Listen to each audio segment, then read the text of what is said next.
What's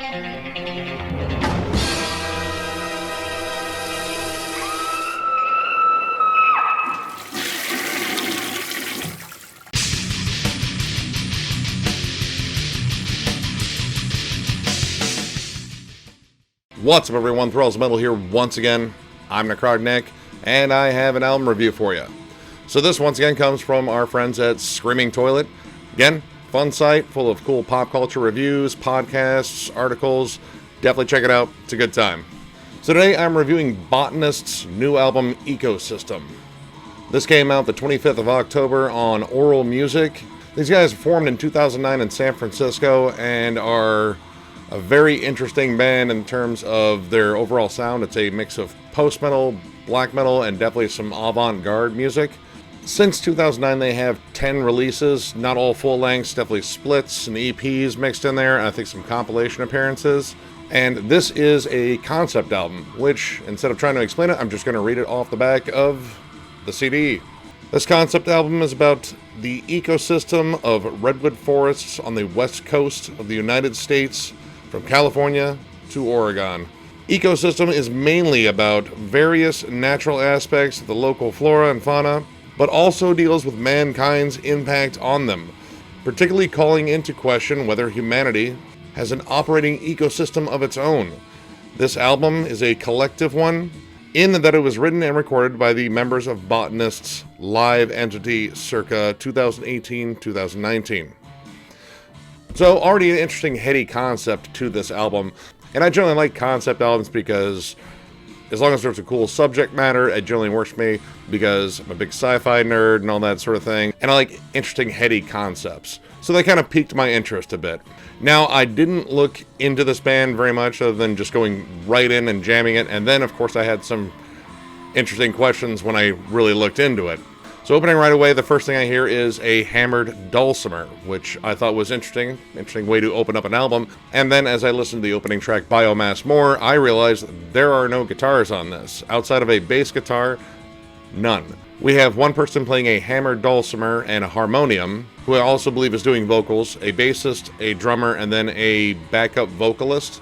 So already we're getting some interesting avant-garde vibes from this because this is very unconventional, especially for a band billed as metal, not having a guitarist in there.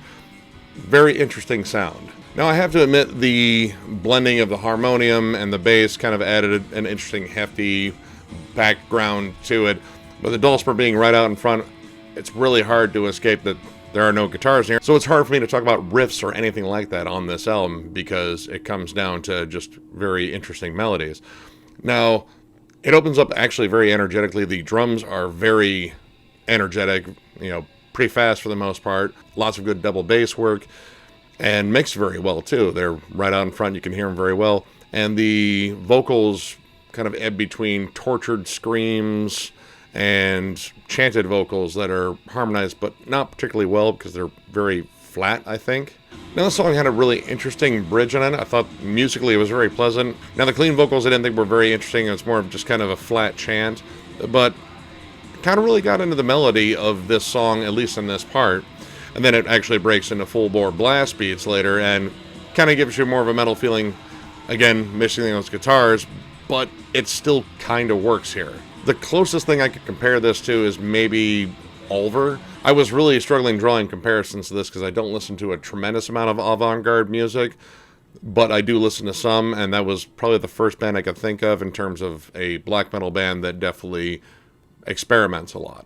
Now, strangely enough, I figured I'd be getting more folk tones, especially with a hammered dulcimer out in the front, but it really doesn't scream folk at all. It really just feels like black metal and post metal, just no guitars. And you get a little bit more of that in the next track, Alluvial, which is a little bit slower, builds a little bit more atmosphere, and I think it uses the chanted vocals a little bit more effectively. They didn't come off as flat on this one, so they kind of worked a bit better with the song. There's definitely a better melody on this one that was at least kind of memorable. And this whole album is actually memorable just because it's a different kind of heavy, I think. That's one of the best ways I can describe it. I've always been interested in bands that actually can do metal without guitars or even, necessarily all traditional instruments. And this is an interesting one for sure. It definitely piqued my interest the more I listened to it. Now, Harvestman is probably the most straightforward black metal song on here. This one actually had the more tortured screams, even brings in some ghastly vocals that I thought were kind of cool. It had a very dark tone, very dissonant melodies in there, and surprisingly, the interplay between the hammered dulcimer and the harmonium actually really works here. And when you throw the bass in there, it actually has this really good layered droning effect, which actually kind of worked. It really felt heavy. For most of this album, I'd say I like the idea behind it. I like the innovative approach, but it isn't something I would listen to necessarily all the time. For me personally, it screams stuff that is more best in small doses rather than for an entire album. It's just a little too odd for me. Another track I'd like to bring up is Acclamation, because I think this is where a little bit of the post-metal starts to shine through. Still mixed with black metal, so you get a little bit of that kind of Alcest, maybe Numenorian, I guess, the closest things I can compare it to, because again, this band sounds nothing like anything I really listen to. So those are two I guess you could compare them to. Just, I guess, take out the guitars and add some weird instruments there. Now, I have to say, I actually like the droning tone of the harmonium on this one. It definitely gave the song more of a full sound. And this song had a really cool standout section with the bridge having kind of a jazzier rhythm to it, and a really cool, distinct melody, too. Very interesting song. Again, not something I would jam all the time, but it actually had a pretty solid hook in there. So now the last two tracks pretty much skip all the harsh vocals altogether. Both of them are all clean vocals, which, again, I don't think is necessarily their strong suit, but it was an interesting way to close the album. Abiotic is definitely the most post-metal song here. It's the slowest one, and what I was kind of hoping for was, you know, the traditional slow metal sort of slow build, where it just keeps getting layer upon layer and building to this giant, huge, epic moment at the end, and I didn't get that. It kind of is just a flat, dull song, honestly. It really didn't go anywhere. I was waiting for this one to really bring in this giant moment, and it never came, and that was definitely a letdown.